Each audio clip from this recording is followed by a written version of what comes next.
I still remember the coffee mug in my hand that morning, the steam coming off it. My neighbor Mark standing at my front door, face pale, holding his phone toward me without saying a word. I took the phone, I looked at the screen, I read the address. Then I read it again, my home, my address, listed on a county auction website, sale date 34 days away. Reason at the bottom, unpaid HOA fines. Total balance $1,247. I closed the door, I stood in my hallway, and I forgot how to breathe. I need you to understand something about me. I am not a careless person. I pay my bills, I read my mail, I follow rules. But what Carol Simmons, the HOA board president, had done to me was not loud or obvious. It was quiet and slow, like someone building a cage around you one bar at a time while you sleep. And by the time you notice, the door is already locked. To understand how I got here, you need to go back 11 years with me. I grew up in a small apartment sharing a bedroom with my younger sister. I watched my mother work double shifts at a hospital for years just to keep the lights on. I made myself a promise back then. One day I would own something real, something permanent. Something nobody could take from me. 11 years of overtime. 11 years of skipped vacations and cheap meals and saving every extra dollar. The day I signed the papers on my house, my hand was shaking.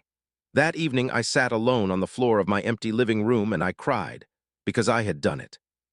And I told myself nothing would ever take this from me. I had no idea how wrong I was. The violation notices started 3 weeks after I moved in. First one, trash can was 6 inches out of place. I moved it. Second one, my mailbox post was the wrong shade of brown. I repainted it. Third one, my grass was half an inch too tall after 7 days of heavy rain. I sent a written dispute with a weather report attached. Carol denied it in 2 sentences with 0 explanation. I paid the $50 fine and moved on. What I did not know was that Carol had quietly reclassified my paid fine as unresolved, and a hidden counter had started running. $50 became $150. $150 became $400. $400 became $1,100. When it crossed $1,000, Carol filed a lien on my home without calling me, without emailing me, without sending a single warning. The first I heard of it was Mark at my door with that auction listing on his phone. 34 days. That was all I had left. I called my cousin Daniel, real estate attorney. 15 years of experience doing one thing only, destroying HOAs in court. He picked up on the second ring. I told him everything. He was quiet for a moment. Then he said, do not pay anything, do not call them, do not respond to anything.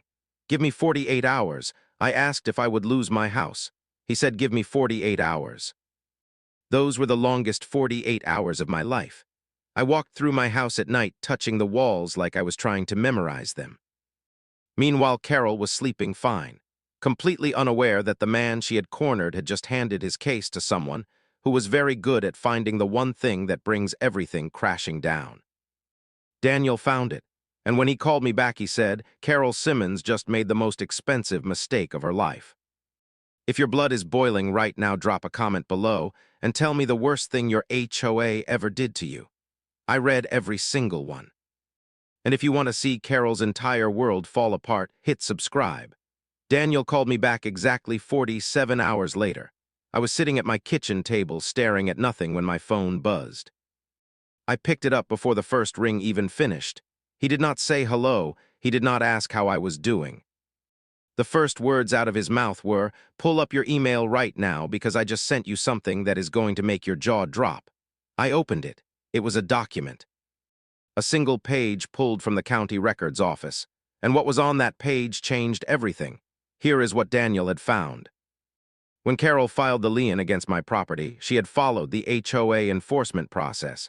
But she had skipped one step. One tiny, easy-to-miss, absolutely critical step. Under state law, before an HOA can file a lien on a residential property, they are required to send the homeowner a written notice of intent to lien via certified mail, with a mandatory 30-day response window. Carol had never sent that letter, not by certified mail, not by regular mail, not by email, not in any form. She had skipped the notice entirely and gone straight to filing. Which meant the lien she had placed on my home was not just aggressive, it was illegal. Daniel had already filed an emergency motion with the county court to have the lien invalidated. But he was not stopping there. He had also pulled 3 years of HOA enforcement records, which are public documents that any homeowner can request. And what he found inside those records was not just my case. It was 17 other homeowners on my street who had been fined, threatened, and pushed around by Carol using the exact same method. Reclassifying paid fines as unresolved, letting balances grow in the background, filing liens without proper notice. 17 families who had paid money they never legally owed because nobody had ever told them they had the right to fight back. Daniel sent certified letters to all 17 of them the same week. Within 10 days, 9 of them had joined our case. We filed a formal complaint with the state HOA regulatory board citing illegal lien filing, improper fine escalation, failure to follow mandatory notice requirements, and abuse of enforcement authority. At the same time, Daniel sent a legal demand letter directly to the HOA's insurance company, laying out every violation with full documentation attached. The insurance company responded in 6 days. They did not argue, they did not negotiate. They simply said, "We recommend immediate settlement." Every fine against me was dropped, every lien was removed. The HOA was required to refund all improperly collected fines to every affected homeowner. And Carol Simmons, the woman who had put my house on an auction listing over a $50 fine, resigned from the board 4 days later with no explanation and no farewell. I walked through my house that evening and I sat down on the same floor where I had cried the day I got the keys. And I cried again, but this time it was different. Because I had fought for something that was mine and I had won. Here is what I want you to take from this story. Read your HOA documents, every single page. Know your state laws around lien filing. And never assume that because someone has authority, they are using it legally. Carol counted on the fact that I would not know my rights. That was her only real weapon. And the moment I took it away from her, she had nothing. Now I want to hear from you. Have you ever been pushed around by an HOA or had fines that felt completely wrong? Drop your story in the comments right now, because you might be in the same situation I was and not even know it yet. And if this video helped you or made you feel like someone finally said what needed to be said, then hit that like button and subscribe, because every single week I bring you stories just like this one. Real people, real fights, real wins. You do not have to back down, you just have to know your rights.